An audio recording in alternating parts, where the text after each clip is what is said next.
to Christina's story. This is episode 11 of my series, Beauty in the Scars. Um, After this, we have one more episode and then we'll be caught up to current time. And I'll be moving on to making some slightly different content. So if there's something that you would like to see, please let me know in the comments below. So when we last left off, I was um, progressively getting worse with my failure of my heart valve. Um, in July of 2024, it was actually on my birthday. I went in for an echocardiogram and then to see my cardiologist. And my cardiologist told me that my valve was getting progressively worse and it was time to potentially do some surgical intervention. He scheduled me to come in, um, I think like the following week for a transesophageal echocardiogram,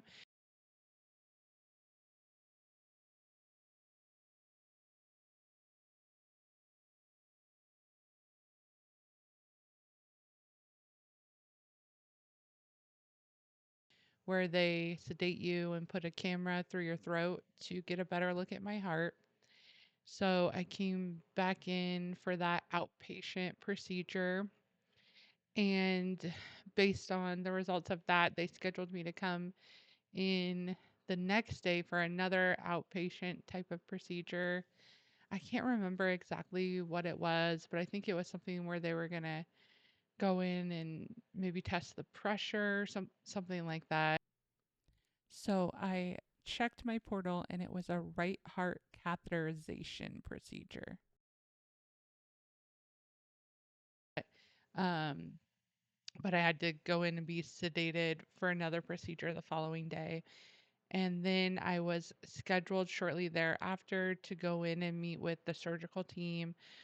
So I met with a cardiac surgeon and a interventional cardiologist also, um, and talked about the options for replacing my tricuspid valve again.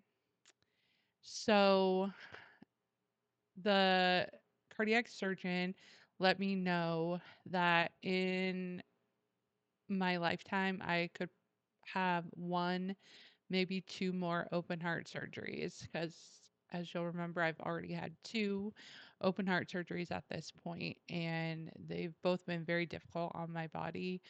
Um, if you watch the last video, you can hear the doctor saying it's like equivalent to being hit by a truck, and they told me that multiple times. Um, so there's that concern, knowing that I definitely do need more open heart surgeries in the future, but I can only have one or two more. And so we need to get as much time as possible between those surgeries. I got, I think, about 8 years between my first and second surgery. But at this point, it had been less than 2 years since my second open heart surgery to when I'm now needing my valve replaced again. So that's concerning. Um, I had been told a few years prior that there was, new technology being done over in Europe, and the longer I can wait between heart surgeries, the better the technology will be, potentially the more options that we'll have here in the United States, things like that. So that was also one reason why they waited so long after they found the second tumor to do the second open heart surgery. It's just the longer you can get between open heart surgeries, the better it is for many reasons, your body recovering, having to have less open heart surgeries overall in a lifetime, and better technology, for example. So when I went to go see the interventional cardiologist and the cardiac surgeon to talk about my options for replacing my tricuspid valve again, they recommended that I have transcatheter tricuspid valve replacement.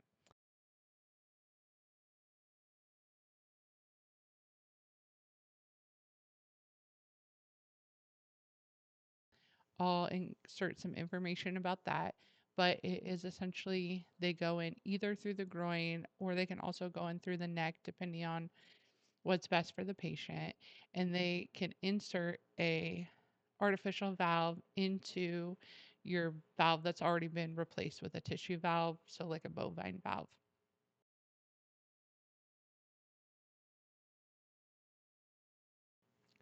And what's really interesting about that, one, it's minimally invasive compared to open heart surgery. The recovery is a couple of weeks compared to several months. Um, it's just much less risky overall, and they can do that surgery multiple times theoretically.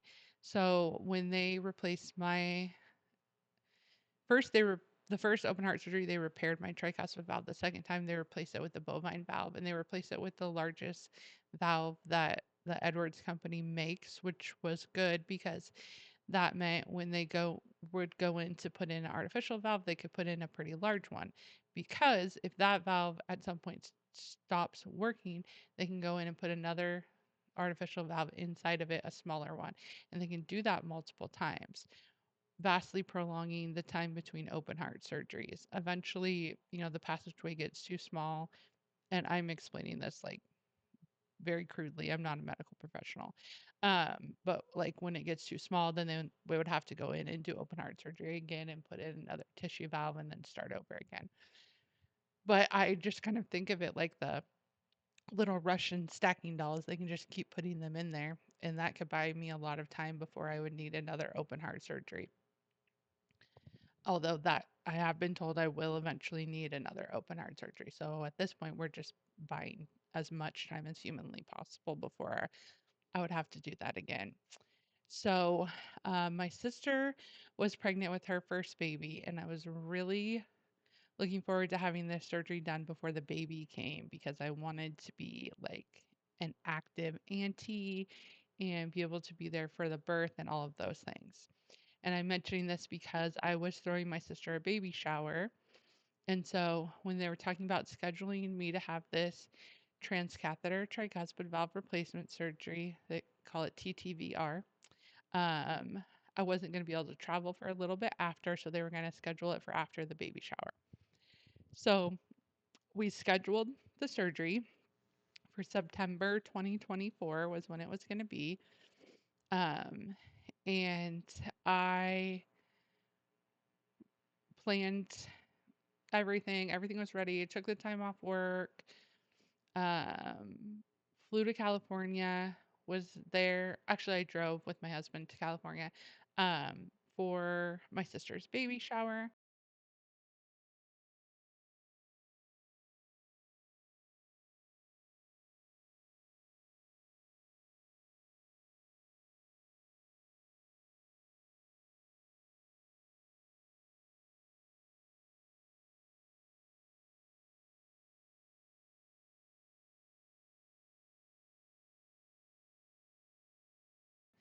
Was there for that shower, and then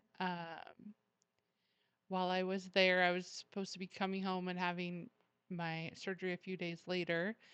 Um, I was compulsively checking like all my portals and including my health insurance portal, and it was the surgery was still showing like under review or something. It was like yellow. It's green when it's approved, red when it's denied, yellow when it's like pending or whatnot. So it was still pending, and I kept checking, and then I got a call from my medical provider at the Mayo Clinic saying that they were having to cancel my surgery because my insurance had denied it. Um, they said they would try and put it through again, but that they couldn't schedule the surgery. Um, someone ended up calling me to see if I wanted to pay out of pocket. It was $175,000, which I don't have, although it's much less expensive than open heart surgery of note. Um, I was trying to call my medical insurance provider. They wouldn't talk to me. They said they only talk to providers, and I was so upset.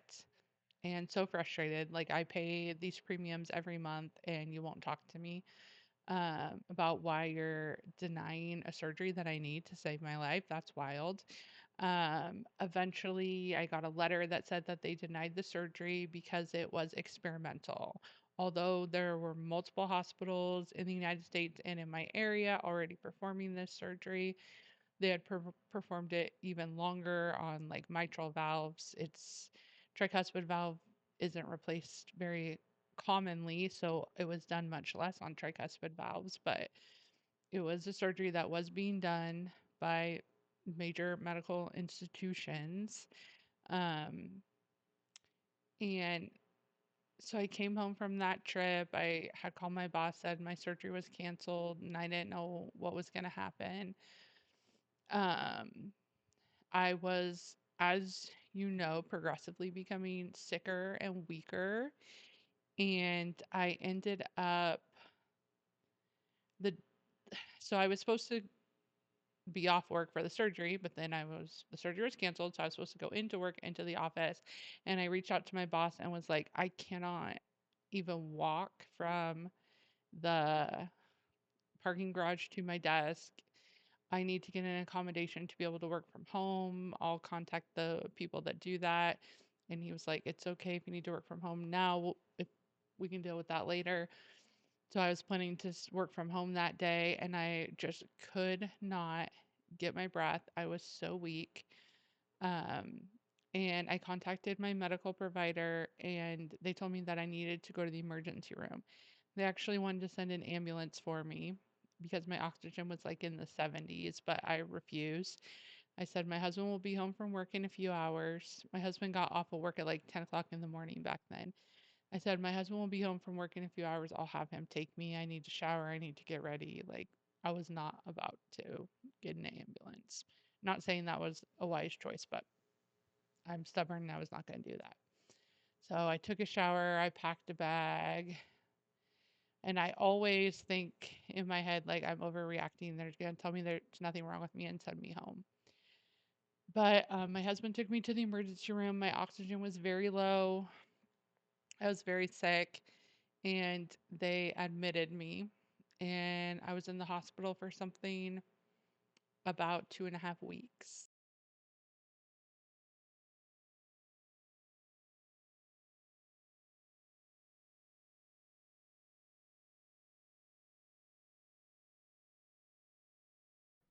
A friend of mine 3D printed me this new heart.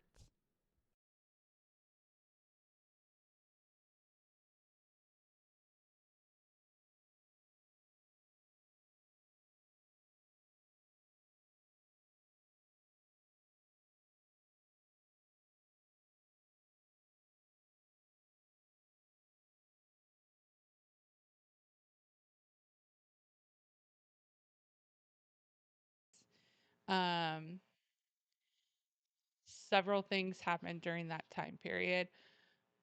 One, I was still trying to get a hold of my insurance company and get good answers from them. They would not talk to me. I was still trying to, or I was trying to get a hold of like advocates or using benefits that I had through my work to try and get some support and help in dealing with my insurance company. All I did was hit brick walls. Meanwhile, I'm in the hospital sick as a dog while I'm on my phone just calling people all day on my cell phone trying to get some someone to help me deal with my insurance company. My medical providers are still trying to deal with my insurance company. Every day they're asking me like, "Have you heard anything?" No.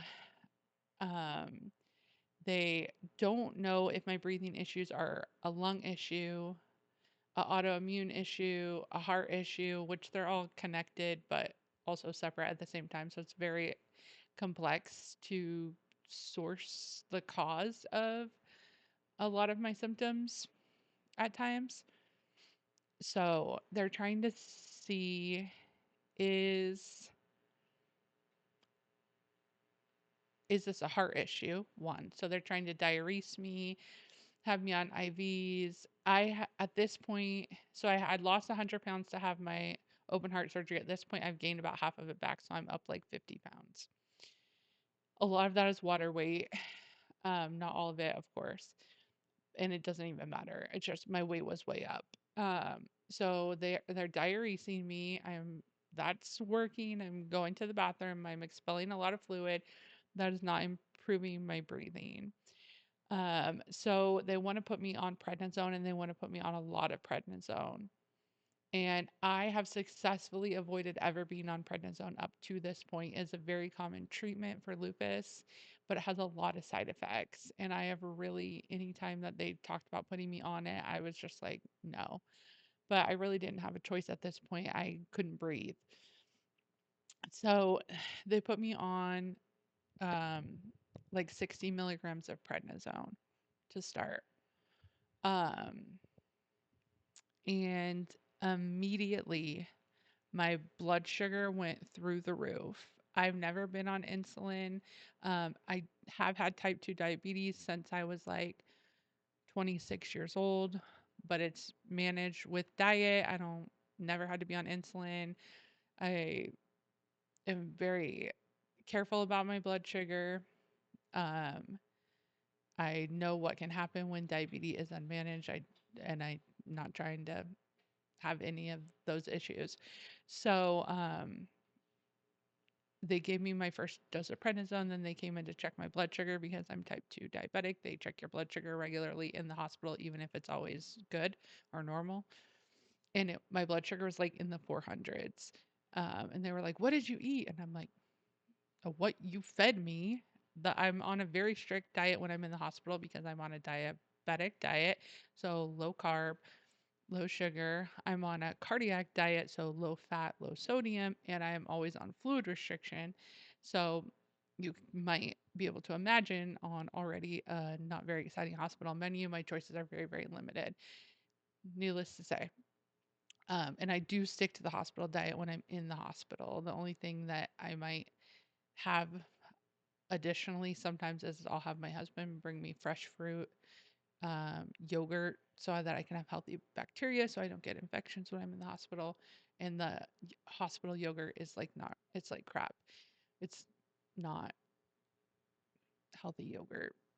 Um, and um, Normally I drink kombucha every day. So sometimes someone will bring me a kombucha. But, anyways, I digress. So my blood sugar was super high. They're like, "What did you eat?" Nothing. Well, it turns out like that happens with a lot of people on prednisone. It can make their blood sugar really high. So then I had to go on insulin, which I was really upset about. I have always avoided that, just like I've always avoided the prednisone. And that was a hit for me to have to go on prednisone. Now I'm on insulin, which I've never had to be on before. So that felt like a big hit for me. Um, to have to go on insulin as well. The prednisone did do the trick. I was seeing pulmonology while I was in there. They were doing tests and scans and images. Um, they, I'm not really that great at explaining pulmonary things, but there was like ground glass opacity in my lungs. So, like scarring or damage in the lungs. My volume was low. At one point, they thought maybe one of my diaphragms wasn't working. So there's a lot of like objective findings with my lungs. So definitely was something going on there, but still they didn't really know what was causing it. They thought and still think that it's likely that I have interstitial lung disease. They at one point thought it was shrinking lung syndrome, I think it's called. Um, which I'd never heard of, or again, maybe it's just strictly related to the cardiac issues I'm still dealing with, figuring out exactly what my pulmonary issues are. It appears that they're related and at the same time separate from my cardiac issues. So I'm hoping to have some answers on that one soon, actually. While I'm in there, everyone's praying that the surgery will get approved while I'm there in the hospital, that I can have the surgery. Um, I'm getting conflicting information about whether or not I can just have it because I'm already in inpatient. If they still need insurance pre-approval, And then, do the surgeons even want to do it on me anymore because my health is really fragile right now?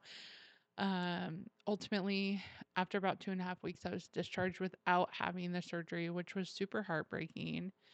Um, I went home still having the breathing issues. Now I'm on insulin. I'm on prednisone, which has some really ugly side effects. Weight gain. I don't mean physically ugly, but they are physically ugly. Weight gain, puffy face,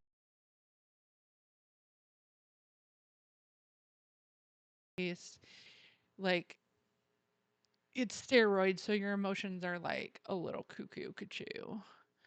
Um, I raged out on an entire 12 pack of eggs at one point.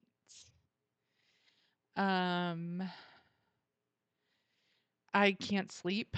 I'm basically up all night because all the prednisone, and then I'm immunocompromised.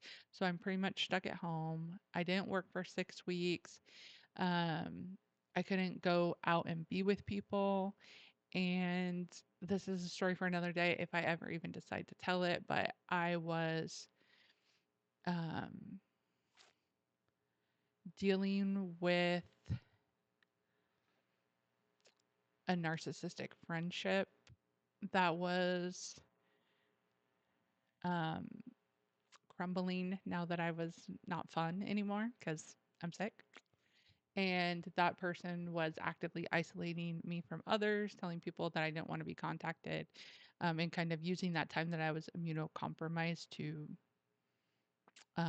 isolate me further. So it's important to add, though, that I did also have good friends during this time. People brought me meals, people came and checked on me. I had a couple of friends that would occasionally stop by the house to see how I was doing since they knew I couldn't go out and about and, bring me a salad for lunch and things like that. So um, it wasn't all bad. I do have some very good friends.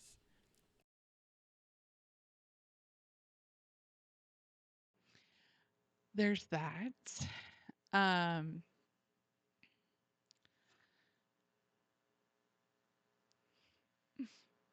My sister-in-law did fly out here from New York to be here with me and support me. That was really cool. There was a lot of other things going on, just like crazy stuff kept happening. My like leading up to the surgery, um, our air conditioning broke and we had to get a brand new air conditioning unit on our house. Then after we got and we live in Arizona in the summer. It's like 120 degrees, so we couldn't even stay here till we got a new air conditioning unit. Then we came back to the house. I was in my closet. My closet collapsed and fell on me, and I had bruises, and I literally just shut the closet door and like didn't deal with it for months and just wore whatever clothes was in the clean laundry that hadn't been put away yet because I just could not deal with it. While I was in the hospital, my husband and my daughter were going back and forth visiting me. The hospital's like 45 minutes away. They hit something in the road and blew out two tires on the car, and that was a whole thing.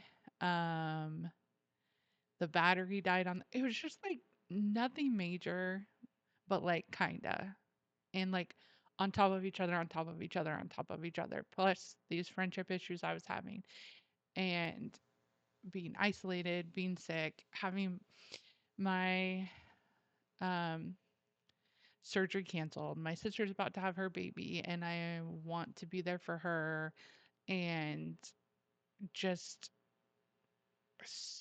just so much going on at this time. So I come home, my sister-in-law came and she was here spending time with me. Um my sister's getting ready to have her baby at any minute. Not working, and it was just a really hard time. Um I was able to get a portable oxygen concentrator, which was quite exciting. I have pictures of when I first got that and how happy I was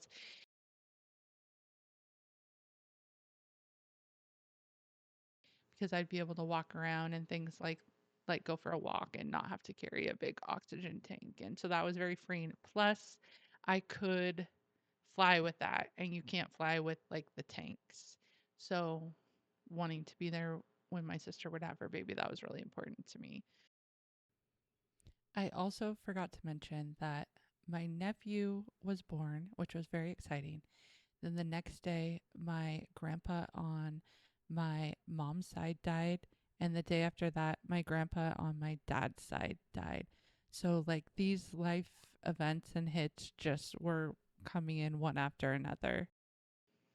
I did eventually go back to work after about 6 weeks. My first couple of days back, I was working from home. I just cried all day. It was so hard trying to manage all my medications. I was still on insulin and all those things. Um, Dealing with all of that while working, it was so draining.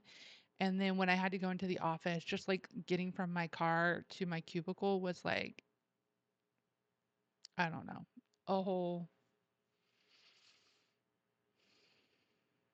event. It was really difficult. It was just exhausting. By the end of the day, it was exhausting. I ended up getting handicap parking, but the handicap parking was always full. And I'm just like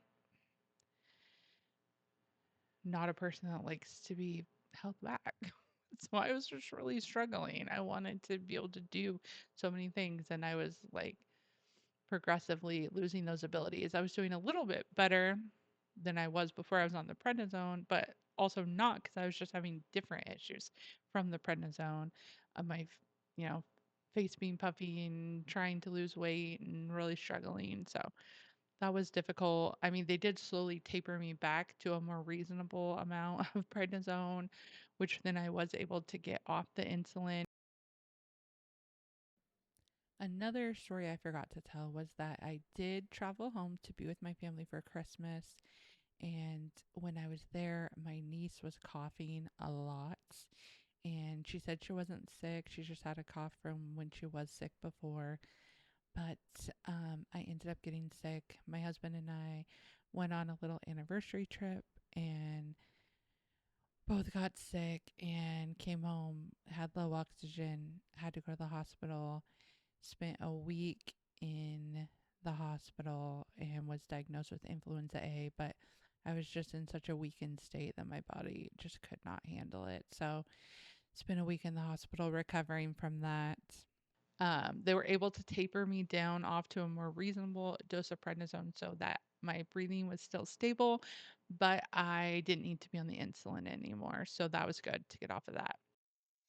At some point, a friend of mine that I've mentioned before that is a cardiac nurse let me know that it seemed like the approval for the surgery for um, the TTVR surgeries was changed and they were doing it from what she could see quite a bit. Um, and so looked into it, and what I was finding is that it was fully FDA approved. So I reached out to my surgical team. I went in. I once again got approved for that surgery. It was still what they recommended. And we put it in through my insurance again and scheduled the surgery. And then a few days before the surgery, denied again. I was at work when I got that denial in the office. I basically had a full panic attack. One of my coworkers, who's a good friend of mine, came and pulled me into a conference room and I talked over it with him and I ended up just leaving work and literally in my car on the way home, I'm calling attorneys. I'm like, it's on. I'm not doing this anymore. Like, this is my life. They're going to approve this surgery or I'm literally going to die trying. And contacted several attorneys, started calling advocates. Every advocate person I called was they were at capacity with cases, couldn't take anymore. Tried to use some of the legal services benefits I have through my work. They told me I couldn't use it because it's employee sponsored healthcare, which was super frustrating. It's just every a brick wall, brick wall, brick wall. And what my insurance was saying this time, instead of saying what they originally, when they denied it, they said it was experimental. This time they're saying it is not medically necessary. They're wanting me to either treat with medication or have a full open heart surgery, which is just insane and not real options for me. Um, I feel like they just know I won't do the open heart surgery. So it's just easy for them to say, oh, just go do it, even though it would cost them way more money because they know I'm not going to do it right now. I'm not even approved for open heart surgery. It's just not even an option. And so I was just fired up at this point. Filed complaints with the Department of Insurance here in Arizona and in Illinois, where my insurance is based out of. Um, I did end up getting an attorney. I'm calling my insurance company. I'm demanding that they speak with me. I'm telling them that they're acting in bad faith. I'm telling them that they didn't do a diligent investigation. I'm telling them that they can expect a wrongful death lawsuit from my family if they do not approve this surgery. I was not playing. Surgery was going to get approved one way or the other. Um, I was just done. I was done. So, um, lo and behold, I do not know which one of these tactics worked, but they did end up approving my surgery. And basically, a year later from when I was originally supposed to have the surgery, I did have the surgery. And so this was on September 11th, 2025, that I was able to go in and finally have my surgery.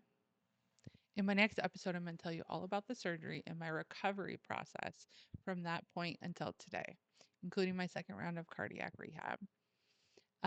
So if you would like to hear more about that, please subscribe. If you wouldn't mind liking this video and leaving a comment so that we can help it get to the people that need to hear this, because so many people are fighting their insurance companies every single day. And if they could maybe learn anything from my story, that is my goal in making this particular video.